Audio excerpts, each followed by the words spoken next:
to rub onto our kids' eyebrow. Don't worry, this is organic.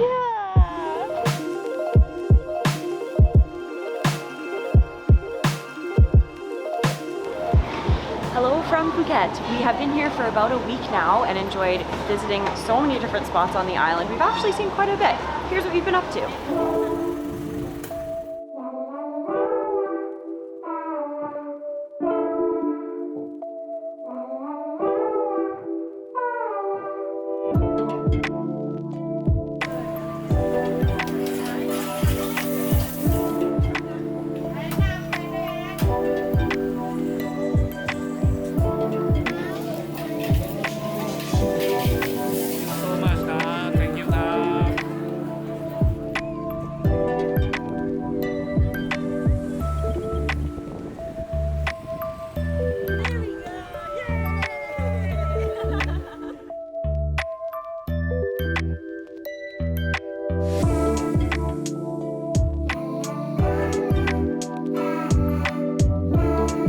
You're all caught up, on to the adventure of today.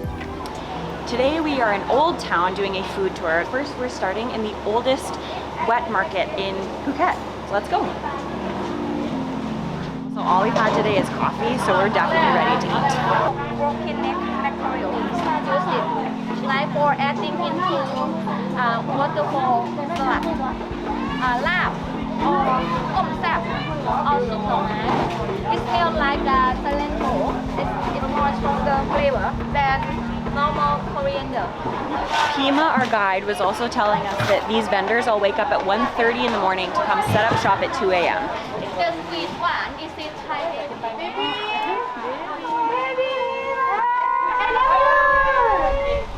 It's for removing the fishy flavor. This is finger root. Do you want to smell it? It's really fresh. It's a little bit more subtle than the like spicy sort of bitter flavor of ginger. It's a little bit sweeter. Is the ginger? Not for eating. Look at this. This is our chili. Dragon chili, mountain chili. Mountain chili is number 3, the most spicy chili in Thailand. It has roughly 150,000 Scoville. Different from salted egg. Salted egg, you have to ferment it into the salted liquid at least 2 weeks. So as we've been in Thailand, we've been seeing these pink eggs everywhere, and I didn't know how they got the color, but they're actually pink to differentiate them from other kinds of eggs, and they're called century eggs. Not that they've been kept around for 100 years, but that they've been doing this kind of process in China of fermenting them for over 600 years. And the only reason that they're pink is to know that they're this specific type of egg. It came from my village, from my neighbor.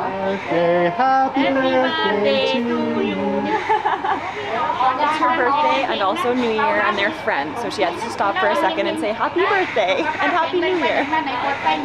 So far it's been so overwhelming in the best way. We've been walking through this whole market, learning about northern, northeastern, southern, and central different cuisines, how they ferment different foods, remove different fishy smells and tastes from things by adding other vegetables. We've smelled a lot of different aromatics that they add, not to eat like we have been doing as ignorant tourists, but just to flavor the food. Man, it's so incredible learning these ancient practices that have been refined over thousands of years. It's so, so incredible. No wonder it tastes so good.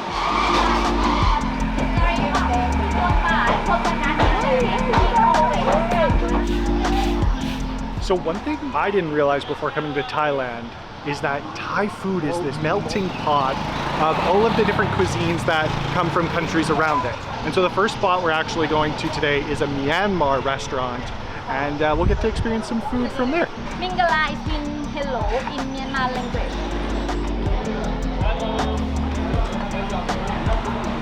So this is a Myanmar chicken curry with naan bread. So repeat after me. Chim bong jo. Ching bong cho. Chim bong jo is it Myanmar kimchi. So we learned that there's not really a rule or a particular set of steps to all of these little flavors combining, but it's just up to your personal taste. So we've got this kimchi, a chickpea mixture, another curry sort of flavored situation, and then the chicken curry. So far it's been really delicious. These vegan samosas with the chicken curry on them are to die for. They're a little bit stronger than an Indian flavor, but a lot of the flavor profiles are similar. Oh, a toy!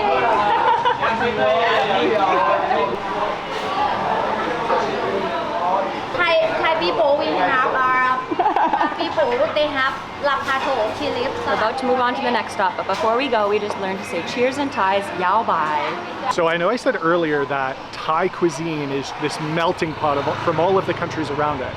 But while we were at the restaurant, I found out that there's actually a specific word. It's called baba. Not specific to Phuket, but it's very prominent here, where native Thai people marry Chinese people, and that the blending of different cultures is called baba. And so now, because that's been happening for 100 years, there is a complete cuisine just dedicated to these people who had to blend two very different types of flavors. This is the famous cartoon in Southeast Asian country. You could let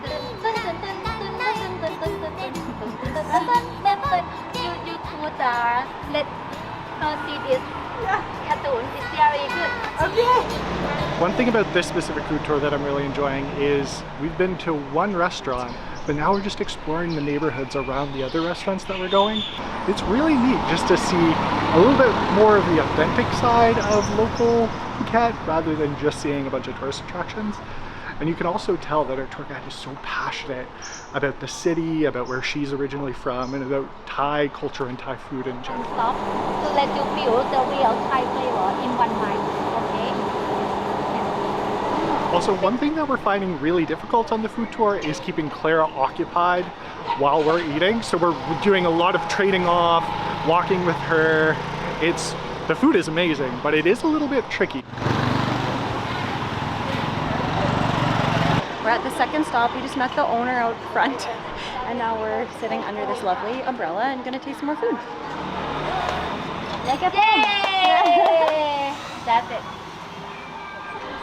Claire's got to get in on the food tour action too. Maybe she's just been jealous this entire time.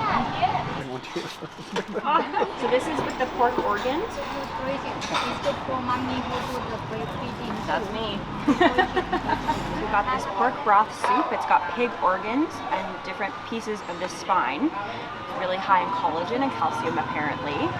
And it's got Chinese roots. And then we've got these dumplings that come with them as well. Can you tell I'm not very good at chopsticks? I'm trying to learn. You can add vinegar with the chilies soaked in it for a little bit more of the sour sort of flavor. And then if you want a little bit more of the spice, we've got the chili flakes. So I will be adding that, Ryan will not.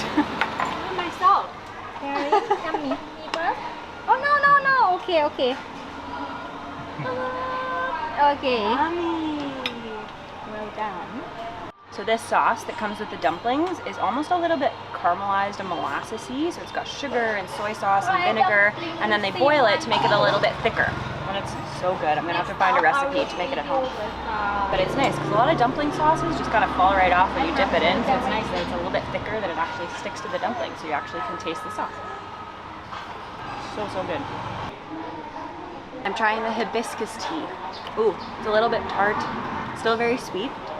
Florally, but it's almost a little bit berry flavored. It's too sweet for you. I'm sorry, I know you want it. Actually, we have built. Inside, the master have a great duty to teach our kids. Please don't forget our roots. This is the main idea of Chinese temple is everywhere in the world. That's why if you go to every Chinese community, you can feel we still preserve our culture, our tradition because of the Chinese temple.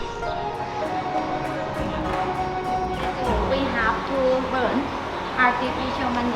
When we burn it, we have to call our ancestors' name, call them to come back to take this money to spend in heaven. That's why we still keep them in our memory. And the way you burn the money means you burn any bad luck too. The name of Buddhist religion, same but different meaning because different culture.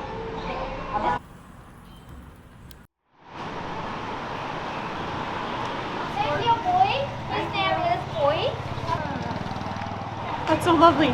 We were going to go to this spot to get these Michelin-star crepes, and we didn't make it in time. They sold out. So there were 4 left.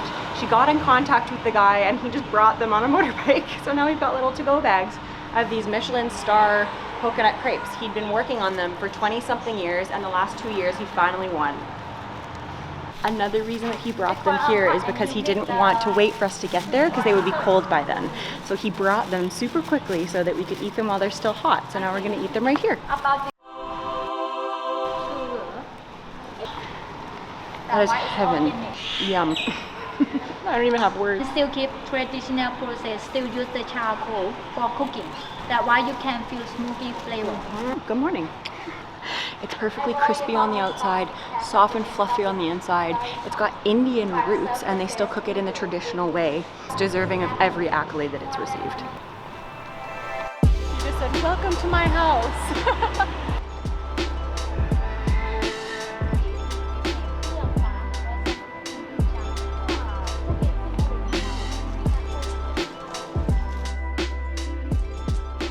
Of this restaurant, he is a collector. What do you think, Clara? Available. What do you think?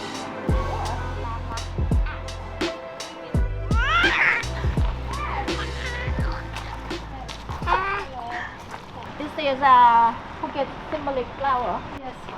Edible, you can eat it. It's full with vitamin A and C and antioxidant. Into your rice cooker, you will have the blue rice. If you add some acid like the fresh lime or lemon, it change to be purple. And for Thai people, we use it to rub onto our hair for keeping our hair color. Squeeze it, wait for the liquid, and use this one to rub onto our kids' eyebrow. Don't worry, this is organic. Yeah. That's it. Oh, that's so good. We're making sure when you grow up, you have more darker eyebrows. My mom did it to me too. Yeah. You have to make it by yourself. That's so great. And you should more darker eyebrows like this.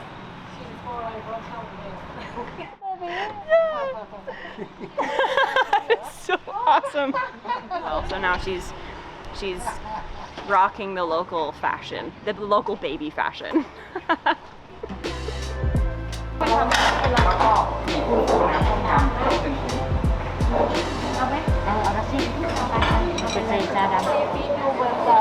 Oh, sure. You can pair with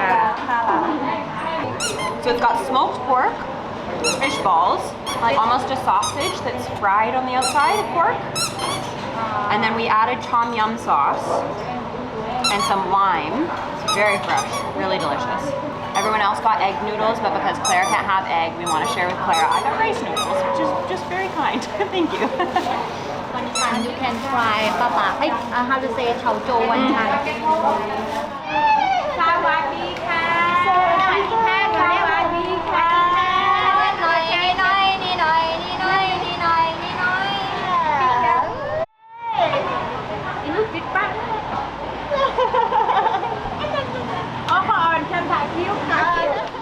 That was fantastic, and I think Clara liked it too. We're now walking through Phuket Old Town Phuket, and it's old because of the style of the architecture, not actually the age of the buildings. But you see a lot of this in Penang and in Malaga because it was colonized by Portuguese and British. So it's got this fusion of architectural styles. So that's what we're looking at as we walk through these streets.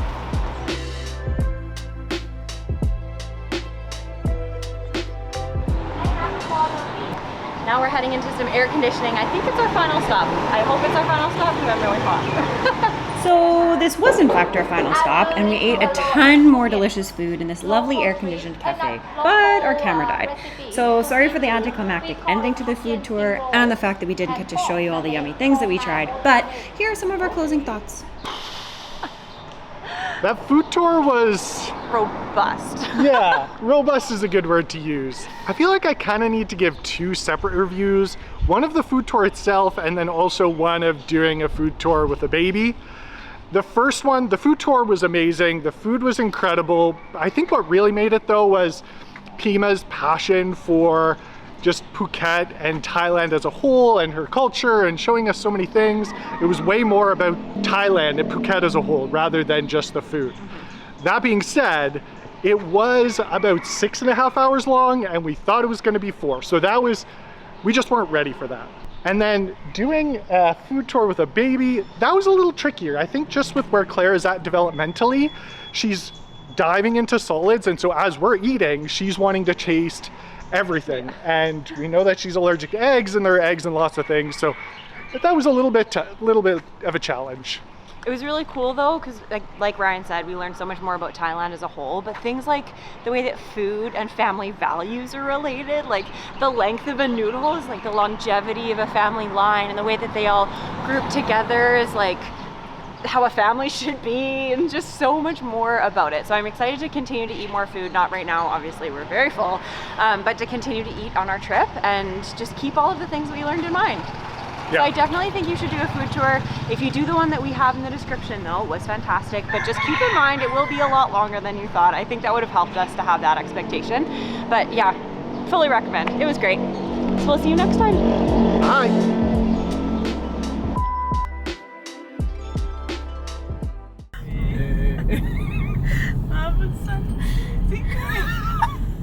Turning his face from gifts and time at the door.